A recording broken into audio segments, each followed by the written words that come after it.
Luggage ভর্তি কইরা চলে যাচ্ছি অনেক দূরে। হ্যালো এভরিওয়ান, আসসালামু আলাইকুম। আমি দুষ্টপুরীর মা ইয়াদ বলছি, ব্রাহ্মণবাড়িয়া থেকে।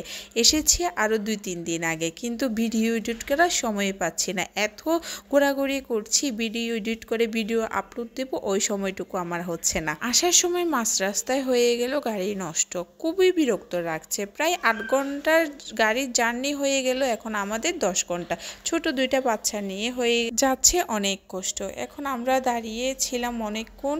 এখন ভাবলাম কিছু একটা খাই। আমার ছেলেটা এদিক দিয়ে কেন জানি না একটু দুষ্টামি করছে। একটু চা খেয়ে আবার অন্য গাড়িতে আমরা উঠে চলে আসতাম। আস্তে আস্তে অনেক রাত হয়ে গেল। গাড়ির হেল্পাররা কথা বলছে অন্য গাড়িটি কখন আসবে ওই বিষয়ে। আমার জার্নি করতে তেমন খারাপ না লাগলেও এখন কেন জানি না বসে থাকতে অনেক বেশি খারাপ লেগেছিল। কোথাও যাওয়ার ক্ষেত্রে যদি ওয়েট করতে হয় তাহলে খুব বেশি খারাপ লাগে। যখন কোথায় যাবো ভাবি তখন বসে থাকতে আর ইচ্ছা করে না। এখন আমার মেয়েকে ওয়েলকাম করলো। আমার মেয়ের প্রথম আসলো আন্টির বাড়ি, তার ফুল দিয়ে বরণ করলো, তারপর কাটবে ওয়েলকাম কেক। সবাই মিলে এখন ওয়েলকাম কেকটি কেটে ফেললো।